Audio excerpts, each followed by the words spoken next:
Good morning everyone. তো দেখো এই অঙ্কটা আমি করাচ্ছিলাম তোমাদেরকে। দেখো এখানে যখন রুট ওভার দেওয়া আছে না, তখন এখানে যখন 3 থাকুক বা 7 থাকুক বা 9 থাকুক, যাই থাকুক না কেন, এটাকে আমি করতে পারি কি 1/5 1/3 এরকম করতে পারি। তাহলে এখানে ধরো 5 আছে, তাহলে আমি এখানে লিখতে পারি 8 1/5। ঠিক আছে? আচ্ছা, এবার দেখো আমরা একটা যখন সূচকে করেছিলাম কী কী নিয়ম জেনেছিলাম, যে এক্স টু দি পাওয়ার, দেখো এইটা দেখো, X to the power M bracket দিয়ে এন ছিল। তো সেক্ষেত্রে আমি কি করেছিলাম, সেক্ষেত্রে আমরা করেছিলাম যে বেসটা রেখে দিয়ে এম আর এন এই ব্র্যাকেট দেওয়া আছে বলে এই দুটো কী করেছিলাম, গুণ করা ছিল X to the power M N. তা সেক্ষেত্রে দেখো এখানে যদি এটা যদি আমি এক্স ধরি, এটাকে যদি আমি এক্স ধরি, তাহলে এখানে আর এটা যদি আমি আহ, এই রুট ওভারটাকে যদি এম ধরি আর আর এটাকে যদি আমি এন ধরি, তাহলে কি X to the power M N হবে না? তাহলে এক্ষেত্রে দেখো এখানে X to the power M তো 1/5 করে নিয়ে আসছি, মানে এই রুট ওভারটা আছে বলে, আর এটার সঙ্গে গুণ হবে, তার মানে 5/2 গুণ হয়ে গেল। ঠিক আছে? ঠিক এই প্রসেসটা করলাম। আচ্ছা পরেরটা দেখো। আচ্ছা পরেরটা দেখো, এখানে আছে 16। আচ্ছা 16টা যদি আমি ভাঙি কত হতে পারে?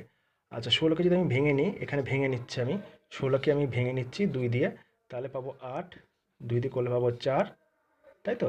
আর 2 দিয়ে করলে 2, তার মানে আমি কটা পাচ্ছি, 1 2 3 4, তার মানে 4টে 2 পাচ্ছি, 2 টু দি পাওয়ার 4।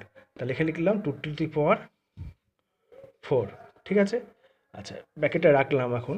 আচ্ছা এখানে দেখো -3/2 আছে, রেখে দিই ইন্ডেক্সে, -3/2, পাওয়ারটা আছে কত, -3/2। আচ্ছা এবার দেখো এই যে 8টা আছে না, তাহলে এই 8টাকে যদি আমি ভাঙি কত পাবি, এই 8টাকে ভাঙলে আমরা 2 একে 2, 2 দোকানে 4, 4 দোকানে 8, তার মানে 3টে 2 পাচ্ছি, তাহলে 2 টু দি পাওয়ার কিউ। ঠিক আছে?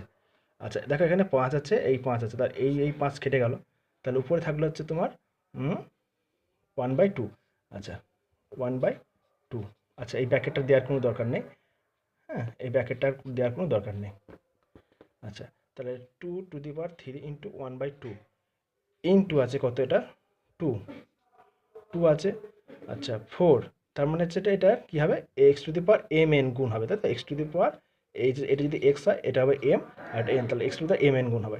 তাহলে 4 ইন্টু 3/2। আচ্ছা এখানে একটা মাইনাস ছিল না, এখানে মাইনাসটা ছিল, এই মাইনাসটা আমি আগে দিয়ে দিলাম। ঠিক আছে? ক্লিয়ার? আচ্ছা তাহলে দেখো এখানে পাবো কত আমরা, 2 টু দি পাওয়ার কত পাবো, 3, 3/2, তাই তো? 3 একে 3, তাহলে 3/2 ইন্টু, আচ্ছা এইটা দেখো 2 আছে, এই 2 এ কাটবে, তাহলে 2 এই 4টা কাটবে, তাহলে কত হয়, 2 দোকানে 4, তাহলে এখানে 2 থাকলো। তাহলে 2 টু দি পাওয়ার, এটা 2 আর 3 গুণ করলে 3 দোকানে কত, 6, তাহলে এখানে দেখো মাইনাস আছে কিন্তু, তাহলে -6 করলাম। ঠিক আছে? এবার দেখো এই বেস দুটো কিন্তু সমান। হুম, আমরা সেই শিখেছিলাম প্রথমে কী পেয়েছিলাম সূচকে, X to the power M into X to the power N. এরকম থাকলে আমরা কী করছিলাম, যে বেসটাকে রেখে দিচ্ছিলাম, মানে এক্স রেখে দিচ্ছিলাম, এম প্লাস এন পাচ্ছিলাম, তাই তো? তাহলে এখানে এটা সেম আছে, তাহলে দেখো বেস দুটো সমান আছে, তার মানে একটা বেস রেখে দিলাম, রেখে দিয়ে এই দুটো কী করে যোগ করব, তাহলে 3/2, আচ্ছা আচ্ছা প্লাস প্লাস -6, তাই তো? দেখো এখানে -6 আছে। আচ্ছা তাহলে এটা কী হবে, 2 রেখে দিলাম। আচ্ছা লসগু হচ্ছে তোমার 2 হবে। আচ্ছা তাহলে 2 একে 2, মানে উপরে থাকবে 3। হুম, 2 একে 2, একের সঙ্গে আবার 3 গুণ করলে 3, 2 এক 3 একে কত, 3 হবে। আচ্ছা এবার দেখো এখানে হচ্ছে কত, প্লাস মাইনাসে মাইনাস হলো। ঠিক আছে? এবার 2, 6 দোকানে 12, এই লসগু তোমার জানো নিশ্চয়ই। আচ্ছা তাহলে এখানে হচ্ছে তোমার হচ্ছে